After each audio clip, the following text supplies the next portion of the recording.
Hello everyone, this is Tom from Los Angeles. I hope everybody's doing well today. I'm recording on Thursday the 24th, so hopefully everybody has had a good Christmas Eve and a Christmas Day. I'm going to talk a little bit about Canto 6 today of Inferno. Canto 6 of the Divine Comedy for not only Inferno but Purgatory and Paradiso as well, is the political canto. This was Dante's decision to have Canto 6 of each cantica to be specifically dedicated to politics. And in particular, in Inferno, Canto 6 would address politics within a town of Florence in particular, and the civil war going on there. In Purgatory, it will address politics as the nation, and in Paradiso as part of the empire. Overall, Canto 6 is a fairly straightforward canto, especially the first part where it talks about Cerberus and the gluttons. The second part is dedicated to the so-called Chaco's prophecy. So today I'm hoping to make it quicker than a usual video, not because the canto is less important, but really because it's a little bit less dense maybe than others. Another quick comment about Dante's political vision, that by the way has been expressed in a lot of detail in his De Monarchia, a separate book that he wrote specifically about politics. But a quick comment about Canto 6. We can see in this Canto 6 and then in the next two Canto 6 of the next canticles how Dante is a little bit torn between Virgil's view, political view, and a more Christian political view, maybe St. Augustine's, where Virgil was very much of a promoter of the empire, the Roman Empire, of course, as the grantor of order for human society. And Augustine didn't really subscribe to that because Augustine saw the use of violence as anti-Christian. And so Dante tries to combine these two views into one that is supportive of the empire, but only for the necessary force that is needed to control potential civil wars in small local realities. The canto starts with Dante and Virgil, Dante recalling what happened in the previous canto about Paolo and Francesca, and the canto ends with Dante anticipating what they will see at the beginning of Canto 7.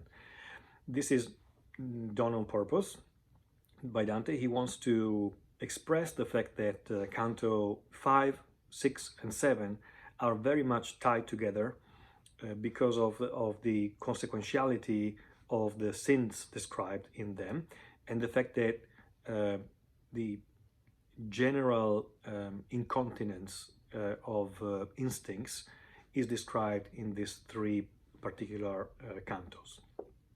In the beginning part, or in the first part of the canto, Dante uses a lot of terms that are directly reminding us of a meal, of eating, and in a very animal way. And this maybe doesn't completely come across in the translation, but we have Cerberus, who is this three-headed monster. He is a dog, but in Dante's description, he's actually a mix between a dog and a human, with some sort of dragon as well mixed in there. Cerberus is obviously taken from Virgil, but Dante chooses to make him more human than the general mythology, what the general mythology did, because he talks about his human face, his hands, etc. And he refers to his beard as grease black, grease related to food, the meat feeder. He flays and quarters the damned souls in a way that reminds us of chopping meat on a table or in a plate. So many terms are evocative of really a kind of an animal meal or a dirt or a abundant meal. At this point, what Virgil does to placate Cerberus' anger at seeing Dante, and by the way, Cerberus is just a beast, so he doesn't really speak to them, he just barks and growls, is to take some dirt and throw it in the three mouths. This is also evocative of what the Sibyl did in the Aeneid, where Virgil described as the Sibyl made some type of a bread with honey and with herbs that made the monster sleep. In the Divine Comedy, this becomes simply dirt and earth that Virgil throws in Cerberus' mouth. And that is enough to make Cerberus go to sleep.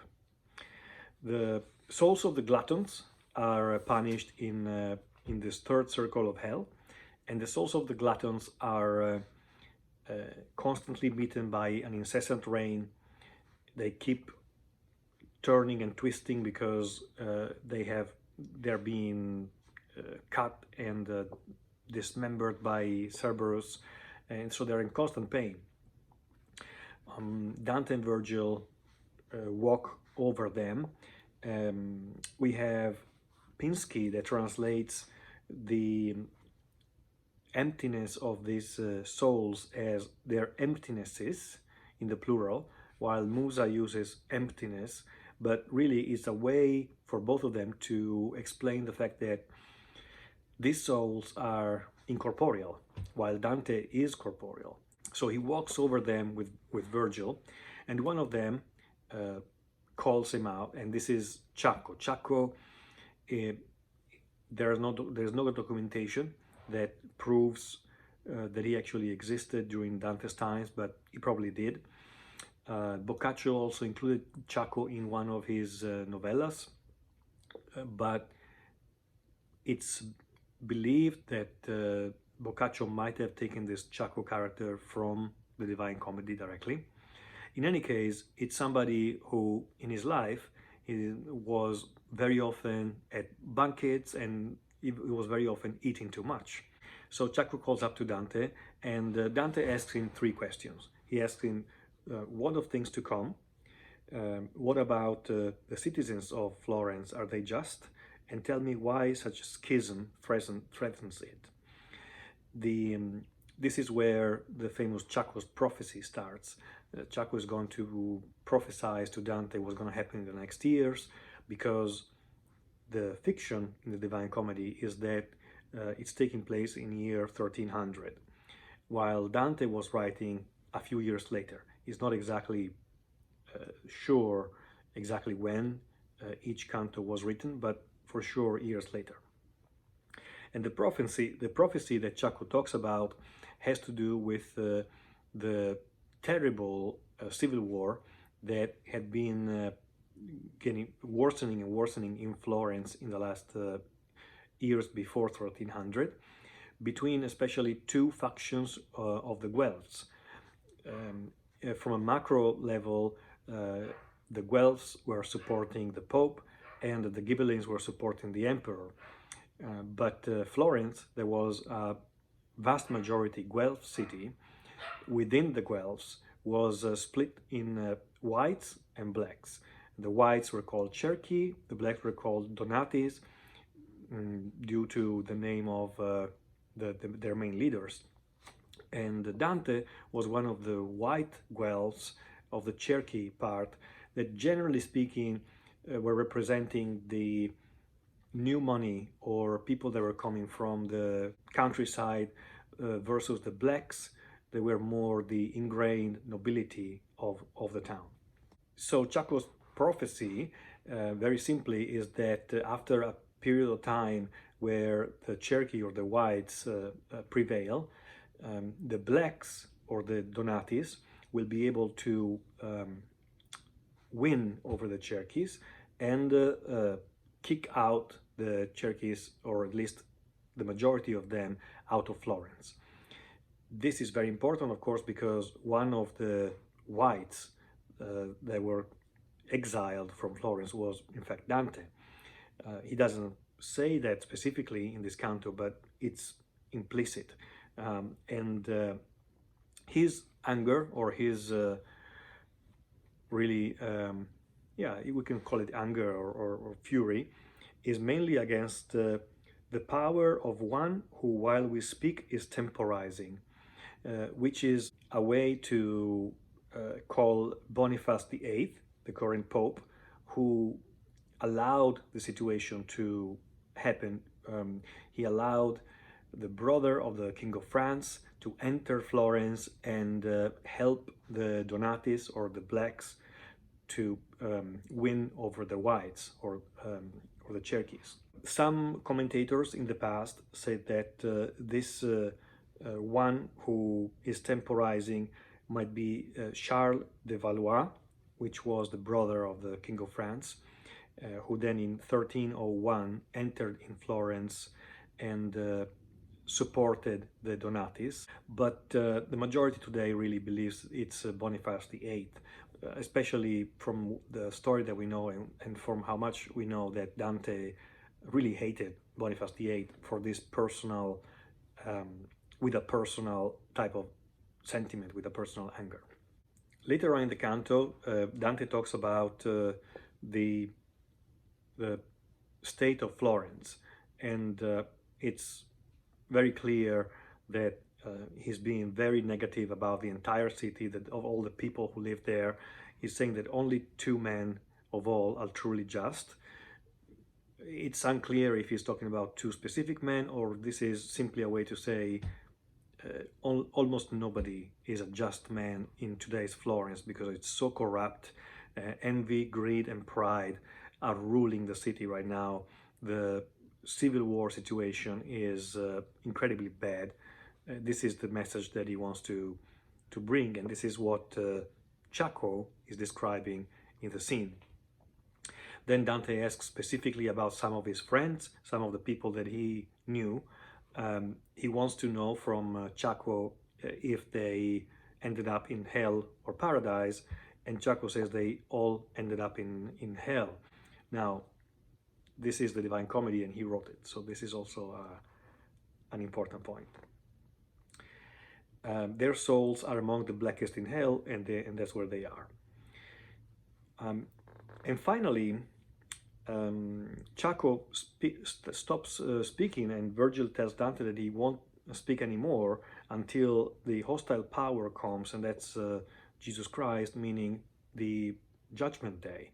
So that's Chaco's prophecy, and we won't hear anymore from Chaco anymore.